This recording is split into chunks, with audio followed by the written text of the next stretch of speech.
देखिए, इसमें पॉसिबिलिटी की क्या बात है। आज की तारीख के अंदर भी अगर आप देखें तो जितनी हमारी सेंट्रल आर्म्ड पुलिस फोर्सेस हैं, चाहे बीएसएफ है, चाहे सीआरपीएफ है, या और भी जितनी हमारी ऑर्गेनाइजेशन है, उसके अंदर ऑलरेडी नेपाल के जो सिटीजन्स हैं या नेपाल ओरिजिन सिटीजन हैं, वो लोग उसमें सर्विस कर रहे हैं। देखिए, जिस समय अग्निपथ या अग्निवीर की शुरू हुई थी तो उस समय नेपाल गवर्नमेंट की तरफ से कुछ उनके डाउट थे, कुछ उनकी तरफ से कुछ ऐसी स्टेटमेंटें आई थी, लेकिन over a period of time जो हमारे नेपाल के अंदर हमारी सेना के रिटायर्ड फौजी हैं जहाँ और लोग हैं, उनकी तरफ से ये बहुत ज़्यादा प्रेशर डाला जा रहा था कि अब नेपाल के जो लड़के हैं उनको भी अग्निवीर के अंदर जो है उनको भी दोबारा से एनलिस्ट किया जाए। तो ये भी एक मामला है जो कि सरकार के लेवल के ऊपर, जहाँ आर्मी हेडक्वार्टर के लेवल के ऊपर रिजॉल्व करना पड़ेगा। लेकिन इसमें सबसे जो अच्छी एक इंडिकेशन मिल रहा है कि नेपाल के लोग ही इस मांग को उठा रहे हैं कि नेपाल के जो गोरखा सिटीजन्स हैं उनको अग्निवीर के अंदर लिया जाएगा। और मेरा ये मानना है, ये मेरा पर्सनल विचार है कि अग्निवीरों को जो फैसिलिटीज बाकी भारतीय अग्निवीरों को दी जाती है, तो मुझे लगता है कि उसी प्रकार की फैसिलिटीज जो है, जो नेपाल के सोल्जर्स होंगे उनको भी मिलेगी। पर हाँ, ये मैंने आने वो वाले विरोध दिनों प्रदर्शन जिसका आपने जिक्र किया, मैंने तस्वीरें देखी, लेकिन उसमें कोई भी यूथ नहीं था। तमाम वो वेटरन्स थे जो इंडियन आर्मी में जॉब करके गए हैं। यूथ मुझे नजर नहीं आया सर, क्योंकि यूथ हमारा खुद का पंजाब का अग्निवीर नहीं बनना चाहता, तो हम नेपाल के अग्नि यूथ को कैसे कहें कि आप आइए और ज्वाइन करिए। लेकिन जैसा आपने कहा, क्या लिम्पियाधुरा काला पानी लिपू लेक का ये विवाद इस विजिट के बाद सुलझ सकता है, या ये कहे कि नहीं इसमें वक्त लगेगा, एक पॉलिटिकल विवाद है और नेपाल की सत्ता में जिसको रहना है उसको वक्त वक्त पे इस विवाद को उठाना है। सर जय हिंद। कर्नल दिनेश शर्मा सर, जय हिंद। बहुत बहुत शुक्रिया समय देने के लिए। Thank you sir. जय हिंद राजेश। जैसा मैंने पहले भी हमेशा कहता रहता हूँ, आपके साथ मिलकर हमें भी बड़ा अच्छा लगता है। And thank you for calling me on your renowned channel. Thank you. Thank you sir. दरअसल आर्मी चीफ जनरल धीरज सेठ सर नेपाल के दौरे पर हैं और वहां पर उन्हें मानद रैंक दिया जाएगा आर्मी चीफ का। और वो नेपाल के चाहे प्रधानमंत्री हैं, नेपाल के राष्ट्रपति या नेपाल के आर्मी चीफ अशोक राज सिगदेल, उनके साथ भी सर की मुलाकात हुई है। इस विजिट के क्या मायने हैं, क्या इसको समझे हम, और ये जो एक दूसरे देश के आर्मी चीफ को मानद रैंक दिया जाता है, इसको हम कैसे देखें। और इस उस वक्त ये यात्रा हो रही है सर जिस वक्त गोरखाओं की भर्ती 2020 से 2026 तक रुकी हुई नहीं है सर।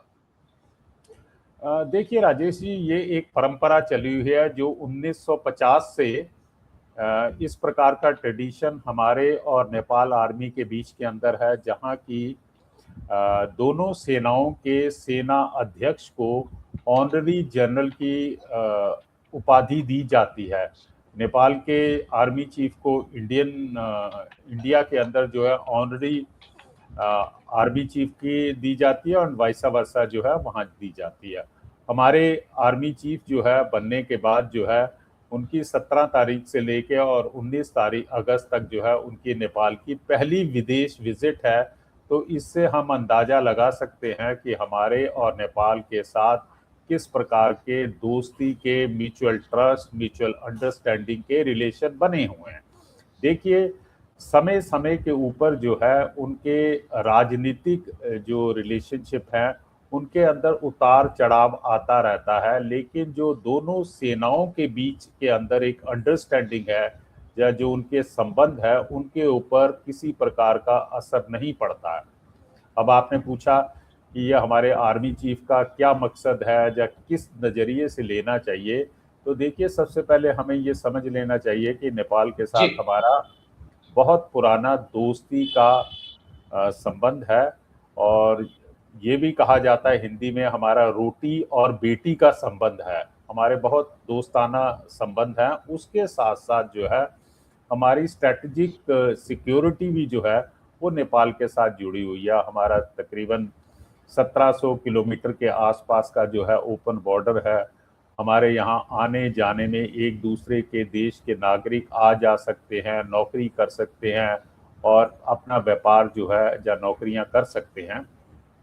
इन सारी चीज़ों को मद्देनजर रखते हुए ये परंपरा चली हुई है। जी। और दूसरा, अगर स्ट्रेटजिकली आप देखते हैं तो पिछले कुछ वर्षों से जो है नेपाल का झुकाव जो है वो चाइना की तरफ ज़्यादा हो चुका है, जो कि ओके। हमारे लिए आने वाले दिनों में एक प्रकार से सुरक्षा का एक चैलेंज हो सकता है। तो हमें अपनी इस प्रकार की जो फ्रेंडली विजिट होती हैं उसके अंदर भी हम लोग इंश्योर करते हैं कि आपस के अंदर जो हमारा म्यूचुअल ट्रस्ट है वो बना रहे। हमारे अंदर अगर किसी प्रकार की कोई कम्युनिकेशन गैप है तो उसको भी इस प्रकार की विजिट से, बातचीत से जो है उनको दूर किया जा सकता है। साथ के ओके। साथ जो है पिछले, जैसे अभी इनके नए जो प्रधानमंत्री बने हैं, उन्होंने कुछ इस प्रकार की स्टेटमेंट्स दी थी, राजनीतिक स्टेटमेंट थी, कुछ जमीन के डिस्प्यूट के ऊपर था। तो बेसिकली जो इनसे पहले की गवर्नमेंट थी, केपी ओली साहब की जो गवर्नमेंट थी, वो चाइना सेंट्रिक थी। तो ठीक है। मेरा मानना है कि चाइना के उकसावे के ऊपर जो है उन्होंने कुछ इलाकों के ऊपर जो कि इंडिया का हिस्सा है उसके चलिए, ऊपर अपना क्लेम। आपने लिपुलेख, काला पानी, धाराचूला की आपने बात की, लेकिन मैं थोड़ा-सा, क्योंकि मेरे जो व्यूअर्स हैं वो नेपाल में भी मुझे बहुत ज़्यादा देखते हैं, उनमें अग्निवीर जो यूथ हैं या एक्स जवान हमारे नेपाल में हैं वो देखते हैं। क्या हम समझे इस यात्रा के बाद कोई पॉसिबिलिटी देखें हम कि अग्निवीर को लेकर कोई एक रास्ता निकल सकता है, बीच का रास्ता, चाहे फिर वो नेपाल से आ रहे बच्चों को परमानेंट करना हो या फिर नेपाल से आ रहे बच्चों को भी सीएपीएफ में रिजर्वेशन देना हो? कोई पॉसिबिलिटी देख रहे हैं सर? देखिए, इसमें पॉसिबिलिटी की क्या बात है। आज की तारीख के अंदर भी अगर आप देखें तो जितनी हमारी सेंट्रल आर्म्ड पुलिस फोर्सेस हैं, चाहे बीएसएफ है, चाहे सीआरपीएफ है, या और भी जितनी हमारी ऑर्गेनाइजेशन है, उसके अंदर ऑलरेडी नेपाल के जो सिटीजन्स हैं या नेपाल ओरिजिन सिटीजन है, वो लोग उसमें सर्विस कर रहे हैं। देखिए, जिस समय अग्निपथ या अग्निवीर की शुरू हुई थी तो उस समय नेपाल गवर्नमेंट की तरफ से कुछ उनके डाउट थे, कुछ उनकी तरफ से कुछ ऐसी स्टेटमेंटें आई थी।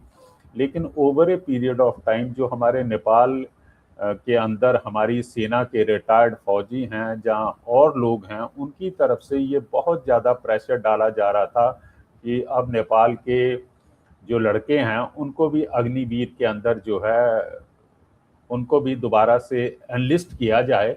तो ये भी एक मामला है जो कि सरकार के लेवल के ऊपर, जहाँ आर्मी हेडक्वार्टर के लेवल के ऊपर रिजॉल्व करना पड़ेगा। लेकिन इसमें सबसे जो अच्छी एक इंडिकेशन मिल रहा है कि नेपाल के लोग ही इस मांग को उठा रहे हैं कि नेपाल के जो गोरखा सिटीजन्स हैं उनको अग्निवीर के अंदर लिया जाएगा। और मेरा ये मानना है, ये मेरा पर्सनल विचार है कि अग्निवीरों को जो फैसिलिटीज बाकी भारतीय अग्निवीरों को दी जाती है, तो मुझे लगता है कि उसी प्रकार की फैसिलिटीज जो है जो नेपाल के सोल्जर्स होंगे उनको भी मिलेगी। पर हाँ, ये मैंने आने वो वाले विरोध दिनों। प्रदर्शन जिसका आपने जिक्र किया, मैंने तस्वीरें देखी, लेकिन उसमें कोई भी यूथ नहीं था। तमाम वो वेटरन्स थे जो इंडियन आर्मी में जॉब करके गए हैं। यूथ मुझे नजर नहीं आया सर, क्योंकि यूथ हमारा खुद का पंजाब का अग्निवीर नहीं बनना चाहता, तो हम नेपाल के अग्नि यूथ को कैसे कहें कि आप आइए और ज्वाइन करिए। लेकिन जैसा आपने कहा, क्या लिम्पियाधुरा, काला पानी, लिपू लेक का ये विवाद इस विजिट के बाद सुलझ सकता है, या ये कहें कि नहीं इसमें वक्त लगेगा, एक पॉलिटिकल विवाद है और नेपाल की सत्ता में जिसको रहना है उसको वक्त वक्त पे इस विवाद को उठाना है? जी, आपने सही कहा कि ये एक प्रकार का पॉलिटिकल स्टेटमेंट है, जहाँ पॉलिटिकली एक इस मुद्दे को उठाया गया है कि ताकि नेपाल के अंदर अ, मेरा ये मानना है कि नेपाल के कुछ सेगमेंट्स थे या पॉलिटिशियन थे, वो इस प्रकार का प्रचार कर रहे थे नेपाली अवाम के जी। सामने कि भारत जो है बड़े भाई की भूमिका निभाता है।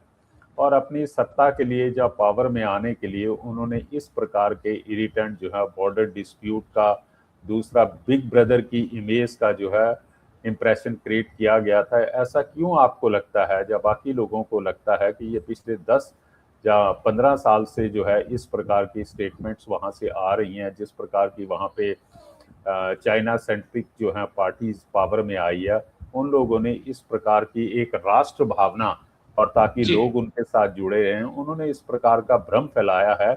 लेकिन आम जनता जो है नेपाल की, वो हमारे प्रति जो है फेवरेबल है। जो आम जनता की बात कर रहे हैं, जैसा मैंने पहले सेगमेंट में आपको बताया कि ये अग्निवीरों को दोबारा एनलिस्ट करने के लिए जो डिमांड आ रही है, वो आ रही है गोरखा जो हमारे सैनिक वहां जाके जी रिटायर होने के बाद वहां बस गए हैं, और बाकी लोग भी आ रहे हैं। अब आपने कहा कि पंजाब के अंदर से लोग बाग नहीं आ रहे हैं। देखिए, ये एक कुछ समय के लिए इस प्रकार की बातें जो है पॉलिटिकल पार्टीज या जिन लोगों के वेस्टेड इंटरेस्ट होते हैं, वो लोगों को एक प्रकार से भ्रमित करते हैं। लेकिन आने वाले समय के अंदर जो यूथ होता है या जो सेंसिबल लोग हो जाते हैं, वो समझ जाते हैं कि जिन लोगों ने उन्हें मिसगाइड किया, उनका किस प्रकार की मंशा थी या मोटिव था। तो ये हमें आने वाले दिनों के अंदर देखना होगा कि किस प्रकार से जो है हमारे और नेपाल के संबंध और जी सुधरते हैं। एक लास्ट पॉइंट मैं कहना चाहूँगा कि हार्ट ऑफ हार्ट हर नेपाल का सिटीजन समझता है कि भारत के साथ अच्छे संबंध और जुड़े रहने से नेपाल का फायदा होगा, चाहे वो फाइनेंशियल फायदा है, डेवलपमेंट का फायदा है। जहाँ उसके बाद जो है जितने भी वहाँ के लोग बाग जी नेपाल के भारत के अंदर आते हैं, उनको सेकंड ग्रेड सिटीजन की तरह नहीं ट्रीट किया जाता, बल्कि भारत के लोग जो हैं उनको एक इज्जत की नज़र से देखते देखा हैं जाता है, और उनको पूरी तरह से उसी प्रकार से उनको इज्जत दी जाती है जो कि भारत के दूसरे नागरिकों को या दूसरे काम करने वालों को दी जाती है। जी। ठीक है सर, बड़ा इंटरेस्टिंग है, देखना होगा कि क्या वाकई में कोई फैसला होता है अग्निवीर को लेकर। नहीं, उम्मीदें तो मुझे बहुत ज्यादा है, लेकिन थैंक यू, शुक्रिया कर्नल दिनेश शर्मा सर, आपका शुक्रिया, आपने समय दिया इसके लिए। थैंक यू सर, जय Hind, take care, thank thank you. You sir, जय थैंक यू हिंद, सर, जय हिंद। जय have a thank you. Nice day please.